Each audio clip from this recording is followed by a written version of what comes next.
Would it make you the jerk for refusing to buy a bridesmaid's dress and trying to make people wait because you plan to lose more weight by the time the wedding is being held? We'll get into that in a bit, but first, am I the jerk for refusing to tell my siblings I'm being adopted? My siblings, 11-year-old female, 10-year-old male, and 8-year-old female, and I, 15-year-old male, are in foster care. Our parents used me as a babysitter from a really young age, 6, with my siblings, and it got worse when our father went to prison. Our mother was almost always in her bed and refusing to leave it, or she'd leave the hours and come back whenever she felt like it. That was 3 years ago, and I told a teacher about it and she reported it to CPS, and they tried to get our mother to step up, but she didn't want to. When we were taken, my siblings got super clingy and they refused to let me breathe. I asked if we could be separated and I was told we needed each other. I ended up running away from the foster home we were placed in together, and I ran away again when I was brought back. The social worker, who's still the social worker we have now, was ticked off that I wouldn't give it time and stay with that family.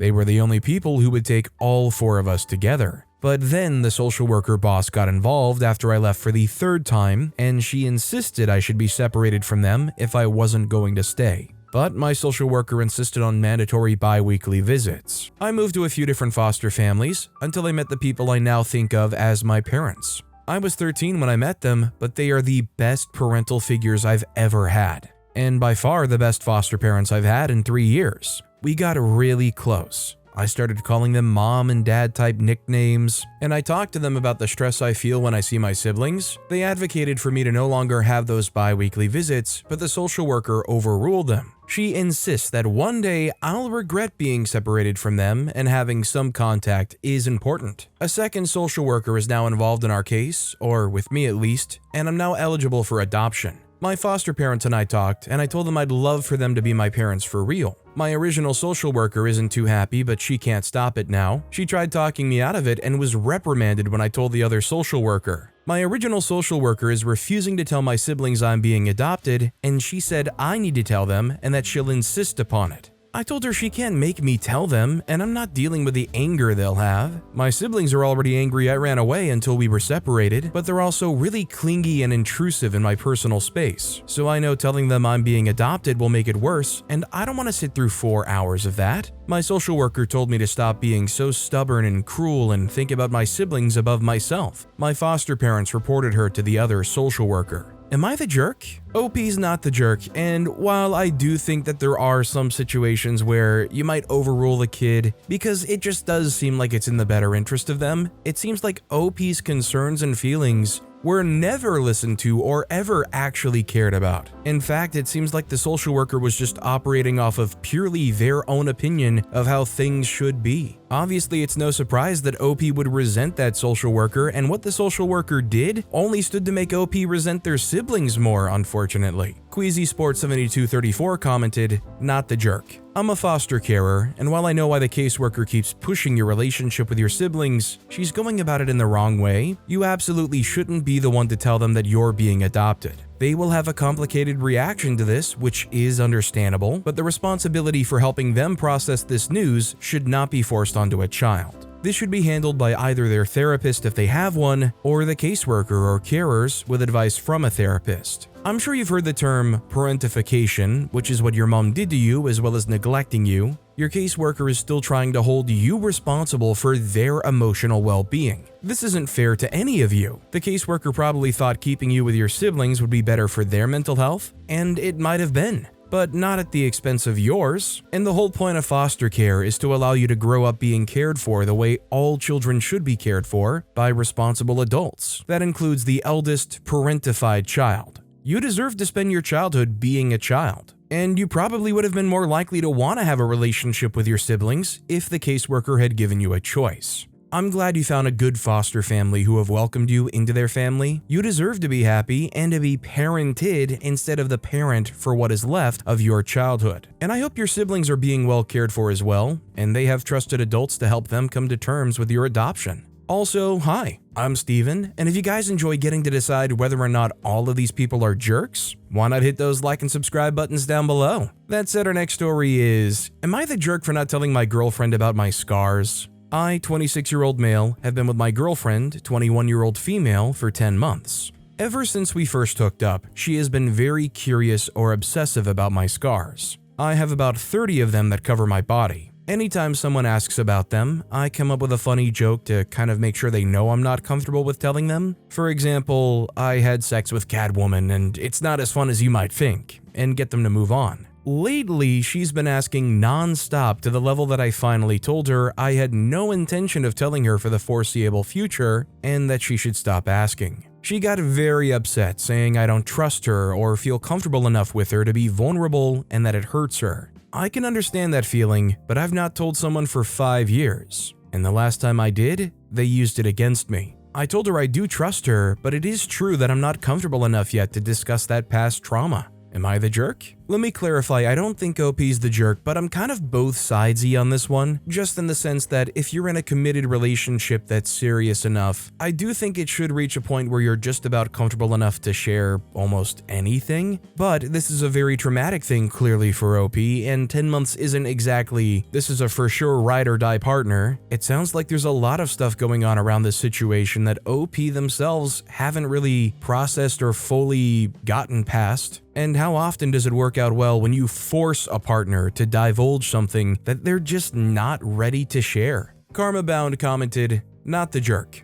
A scar may show up as a healed wound on the outside, but that doesn't mean the inner trauma is something you're ready to talk about. You might never want to talk about it. And that's okay. She shouldn't push for vulnerability. If anything, she should let you know that her love is unconditional. That's what builds trust." Our next story is, am I the jerk for telling my husband he should have come see me in the hospital? My husband had just left for work and I was outside and ended up falling and breaking my ankle. It was very obviously broken, and the first thing I thought to do was call my husband to come back. He came back within minutes and called an ambulance. When the ambulance took me, he said bye and to let him know any updates, and he went to work. Him going to work at this point, I understood, as he has his own business and it's only him and another guy. Plus, it's a broken ankle, nothing worse. He texted me an hour later saying, "Call me when you get out, I'll pick you up," as if picking me up from work. I planned to keep him in the loop via text as much as I could, and I'll admit I was scared at one point because I didn't have pulses in my foot, so a bunch of people came into my room explaining they need to reduce the fracture immediately, so they put me out while they did that.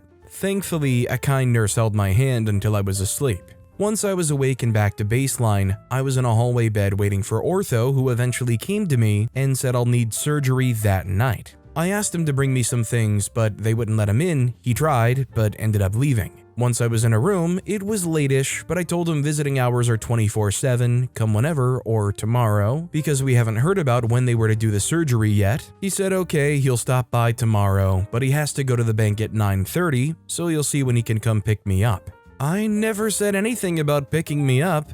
Anyway, I said okay, I'll keep you updated. An hour later, I text him I'm going into surgery. No answer. I text him when I'm awake after surgery. No answer. To be fair, it is 1 a.m. However, I later learned he did not have his phone on ringer and the surgeon tried calling him and he didn't pick up. Fast forward the next day, he eventually picks me up in the early afternoon and I learn he ended up not going to the bank or anything. He never came to the hospital to see me all morning or afternoon, only came to pick me up. Anyway, a week later, I told him I was upset about him not being there or having his phone on. What if something happened in surgery and she needed to reach him? He was sorry, but didn't know it was a big deal because no one came to see him when he was in the hospital, which was before we even met, like 15 years ago. I said that I'm his wife. He should have been there at some point for me. I was scared. I had to have surgery. Anyway, he seemed upset that I was so upset with him, which made me feel bad. Am I the jerk? I would hope most people would see OP as clearly not the jerk. Maybe somebody could argue OP could have spoken up and said, "No, I want you here," and been more clear about it. But I feel like this is one of those situations where you kind of just hope that your partner not acts by themselves to be there more or try to do more, but actively wants to do that. I mean, even if it wasn't all that serious, I think it would be kind of disheartening for most people to see their partner act like that and then try to turn around and downplay it and say, well, 15 years ago when I was in the hospital, blah, blah, blah. It's just kind of like, okay, thanks for tacking me on to the end of the errands list. VileXT commented, not the jerk, not at all. Surgery is and anesthesia is always risky, especially if you're at the point where you're calling an ambulance for a broken ankle, or maybe you're just not American, oop. He should have not only been there physically, but at the very least been a ring away as soon as he found out you would need it, and then to not follow up at all until 12 hours after? You're completely valid in feeling like he wasn't there for you. Heck, show him what I said, or put him in contact with me, I'll lay into him for you. Completely drop the ball as a spouse. Our next story is, am I the jerk for telling my sister I won't babysit her kids anymore because she doesn't pay me or even say thank you? I, 31-year-old male, have been helping my sister, 34-year-old female, with babysitting her 2 kids, 6-year-old female and 3-year-old male, for the past 2 years. It started during the pandemic when she and her husband needed help balancing work from home and childcare, and I was happy to step in. I didn't expect any payment at first because, well, family, but now things are back to normal. She's back at work full-time, and I'm also busy with my job and personal life. Despite this, she's still asking me to babysit at least once a week, sometimes more. The issue is, she never offers to pay me or even says a simple thank you. It's just expected that I'll do it. Last week, I finally told her I can't keep doing this for free, and if she wants me to babysit, she either needs to pay me or at least express some gratitude. She got really upset, saying I was being selfish and that family should help each other out without expecting anything in return. I get that family helps family, but I feel taken advantage of. I'm not asking for much, just a token of appreciation or even an occasional break. Now she's not speaking to me, and our parents are saying I should apologize to keep the peace. Am I the jerk for setting boundaries with my sister and telling her I won't babysit unless she acknowledges my effort? Please, sister, please, just a crumb of appreciation. Just a smidge of appreciation. That's all I'm asking for. My acknowledgement bowl is empty and I'm starving. All that to say, I think OP's pretty clearly not the jerk. Shipper Lee Love commented, not the jerk. In the spirit of keeping the peace, are your parents telling her to apologize? If yes, I applaud them for being fair. If not, shame on them for putting the burden wholly on you. I'm all for family supporting each other, but your sister is wrong to expect you to drop your life to care for her children. I have no doubt you adore your niece and nephew, but every week, multiple times per week, without any acknowledgement of your kindness would wear out anyone's welcoming heart. Not to mention 2 kids can be a handful, especially since you work, presumably full-time, in addition to your other obligations. Can I also say how much I love that those kids have such a caring uncle? Where I'm from, it's less common to see a male as a regular caretaker, even when they are the father. As for your sister not speaking to you, perhaps it's a blessing in disguise. Let her see how few people would be willing to regularly care for her kids for years, every week, multiple times a week, for 0 pay, and not even the common courtesy to say thank you. She could have even written you a heartfelt email thanking you for all you've done to help her family. Again, costs nothing. Had she used the manners we're all taught in kindergarten, she wouldn't be in this predicament. This next story is, am I the jerk for telling my sister that her new boyfriend can't bring his child to my wedding? Me, female 33, is getting married soon, November 2024, which has been planned for the last 2 years. My sister, female 36, has just split with her husband and has started a new relationship with one of her colleagues. We will call him Brandon, who I've met briefly a couple of times but don't know very well. He's nice enough, but my future husband has never met him, and like I say, I don't really know him myself. My sister mentioned to Brandon that she is my maid of honor and that I'll be getting married in November within the first week of their new relationship. Before my sister and her husband, let's call him Reese, split, they were both invited to the wedding, as they'd been married for 15 years, so Reese was a big part of the family. Brandon automatically assumed he was invited to the wedding in Reese's place, which I didn't like, but I sort of accepted that she would want a +1, and Reese wouldn't want to come now anyway given the situation, so I let it go. She then informs me that Brandon has told his daughter Kelly, female 10, who he co-parents with his ex, that they're both coming to my wedding, so Kelly is really excited. I reminded my sister that we're having a child-free wedding, which was communicated to everyone who was invited to attend, as we ourselves don't have children, don't want children, and so don't want children at our wedding, which all our family and friends have been fine with. I've met Kelly, and she is unfortunately a complete brat, and definitely not a child we would want at our wedding, regardless of if we were having a child-free wedding or not. My sister thought our refusal was down to the cost of adding her as a guest when we've already reached maximum numbers, so initially offered to pay for her place. I told her it's not about the money, but because firstly, I don't like Kelly, and secondly, Brandon overstepped by assuming his child could come without even trying to talk to myself and my future husband first. I also calmly told her that she knew we were having a child-free wedding and should have told him straight away to avoid this happening, as it's also not fair to our other friends and family members who have arranged childcare for their own children to respect our wishes. She's now calling me the jerk because it's going to make things difficult for her when she tells him that he can't bring Kelly, as she's excited about going to a wedding. I told her that wasn't my problem, as I'm not responsible for him trying to muscle in on a family event he wasn't even invited to in the first place. I've offered to talk to him for her to keep the peace, but she said I just end up being more of a jerk to him than I am already for telling her that her new boyfriend's child can't come to my wedding. So Reddit, am I the jerk? I really don't see how OP could be the jerk here. Like, I feel like OP made this post honestly just for the validation. You have your wedding, you specifically say in advance it is a child-free wedding. Somebody not only brings a +1 but tries to bring their +1's kid without ever asking you? In what timeline would that ever make OP the jerk for saying, no, you can't? Fuzzy Mom 2005 commented, not the jerk. You didn't have to tell her you don't like Kelly. It's enough that you're having a child-free wedding. It's not your problem he made this assumption. It's not your problem your sister didn't automatically correct him. Let her tell him. If he doesn't want to come, so be it. If she decides to step down, let her. Do not give in for any keep the peace arguments. You will regret it. If you think he'll bring his daughter, make sure there's someone to turn them away from both the ceremony and reception. He may try the, but she'll just eat from my plate trick. Our next story is, am I the jerk for refusing to let my sister-in-law babysit my baby and being unwilling to hear her out? My husband and I had to be somewhere for our older child, so we asked my mother-in-law if she could watch our 3-month-old son for a few hours.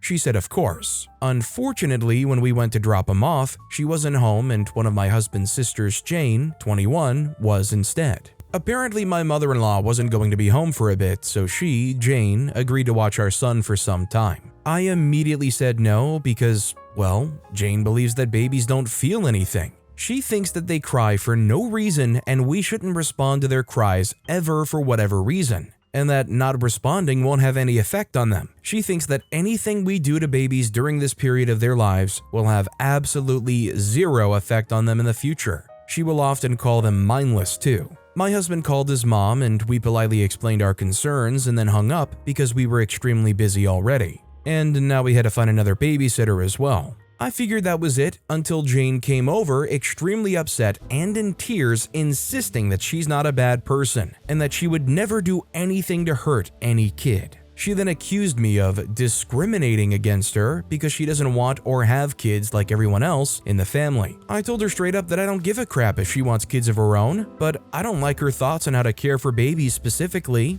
Instead of trying to understand me, she doubled down and said that her way of dealing with babies makes sense, and that I'm wrong and I'm just extremely sensitive in nature, so of course I don't get it. She kept arguing with me about how to take care of my baby, so I just asked her to leave and she blew up on me. My husband even told her to calm down and that it's not like we're preventing her from seeing our kids all together, but she just went, "Freak you and your dumb butt kids," and left, which... okay, but my mother-in-law is really annoyed with me because Jane is still very upset, and I'm just wondering if I'm the jerk? Like, I don't think I am, especially since no one lets her babysit for the same reasons, but I'm the first person to actually say no to her face and tell her why instead of making up an excuse, and perhaps I was too harsh. I don't think OP's the jerk here. The bottom line is OP is the parent, and if they don't want their kid being watched by somebody that they don't think is a good person to watch them, you're almost always by default never going to be the jerk there. Now, I don't actually know if it makes any sense at all, and I don't know if I necessarily buy it, but I have heard some kind of like theory where it's like, oh, well, if the baby's crying and it doesn't seem like there's any real reason for it, you just leave them and don't pick them up so you don't condition them to somehow equate crying equals getting what you want. I think I'm recalling some kind of details from an r/slash entitled parent story. I think the common sentiment on that one was also that it's kind of a crazy logic to just kind of carry. Ohmsway71 commented, not the jerk at all. You've told her why. She disagrees with how you're raising your child, so she cannot be alone with them. End of story. Different if she understood where you're coming from and agreed that she would of course do things your way, and then freaking out that you didn't trust her. She could be mad then. You would still be justified in the no because you know how she feels, and alone, no one watching, she would test her theory. To mother-in-law, I have a living being that cries to indicate that something is wrong. This is the only way they communicate they are unhappy. Your daughter thinks this is not true and their cries mean nothing. They should not be cared for when they're crying. The thought of my baby in distress and being alone in that is not okay with me or your son. I am not being unreasonable. Her way of thinking is not only not the universal consensus, but completely not what I want in my child's world. I am a little shocked that you would defend her having a temper tantrum about this situation instead of telling her that of course we would not leave our child with anyone who would care less that they are crying and thinks they have no feelings. That is ridiculous. I need you on the baby side, not on the one acting like a baby because she's wrong and doesn't like that she's wrong. Then let them be mad. This is truly ridiculous. For others to be involved and not be backing you up 100% is astonishing. This next story is, am I the jerk for refusing to buy a bridesmaid's dress until I get closer to my goal weight? My 28-year-old female, sister Bree, 29-year-old female, is getting married a year from now. Recently, she reached out to ask me to be a bridesmaid. I was surprised because Bree and I aren't super close, but I was happy to be a part of her special day. I used to be extremely overweight, and last year, I decided to take control of my health and lost 75 pounds. I'm much happier and healthier than I was, but I'd still like to lose another 60. This became complicated when Bree sent us a link to the dress she wanted us to buy. I've never been a bridesmaid, but apparently it is common for brides to ask their bridesmaids to buy their own dress. Still, the dress she requested cost $300, which seemed pricey to me. Bree has asked us to order the dress within a couple weeks, as it's popular and she's worried it'll sell out. I called Bree and told her I'm on a weight loss journey and I'm not buying clothes until I get closer to my goal weight, unless they're from Goodwill or Walmart or something. Bree seemed really upset by this. She asked if I could just purchase the size I am now and have it be loose at the wedding. I told her I plan on being almost 60 pounds lighter by the wedding, so the dress won't be loose, it will literally fall off. Bree then asked if I could slow down my weight loss until after the wedding so the dress would fit. I told her absolutely not. I feel amazing and I'm already losing at a slow and steady pace. I presented Bree with 3 solutions. 1, I can wait to buy the dress until closer to the wedding, as I requested. 2, she can buy me the dress now with her money. Or 3, I drop out of the bridal party since she probably has people she's closer with than me anyway. Bree did not seem keen on any of these options, even removing me from the bridal party. She told me I was ruining her big day and that it's about her, not me, so why does it matter if I wear a dress that's a little loose? I hung up after that to give Bree some time to cool off, but then I got a call from my mother telling me what a horrible sister I was and how selfish I was for not just ordering the bridesmaid's dress. She reiterated how it's Bree's day, not mine, and when I have my own wedding, I can do things exactly how I want. To be truthful,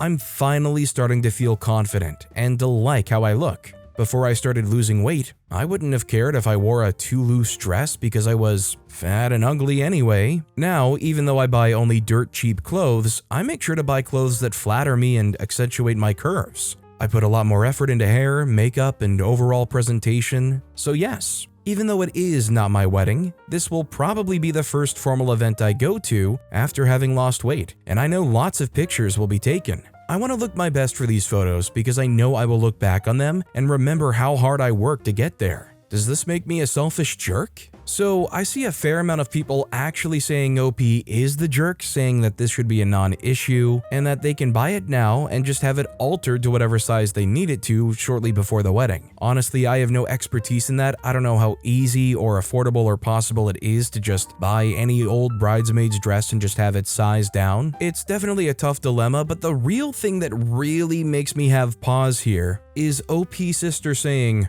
well, could you just slow down how fast you lose weight? Like, kind of that comment alone kind of takes it to a place where maybe OP should just not go. Like, if I was told that, I might not want to even pursue having a relationship with a person like that. Like, that's a ridiculous thing to ask somebody, just lose weight slower. Moon Whisper commented, not the jerk. As someone who does sewing and does alterations, it is not always possible to tailor a garment if sizing is too far off. An easy tailoring is 1 to 2 sizes. At 4 sizes or more, it tends to be a whole remake of the garment. That can easily cost more than the cost of the dress. Plus, it still may not fit right depending on the curvature of the cuts. Pattern pieces for smaller sizes do not have the same curve or line as bigger pieces, and there may not be fabric in the place where needed to get the correct fit in the same style. Honestly, I think OP's making the correct call. The fact that the bride wants her to stop losing weight tells me that the bride is adamant about being the pretty sister in the photos. Even a bride who's on a weight loss journey is discouraged for ordering a dress a year in advance.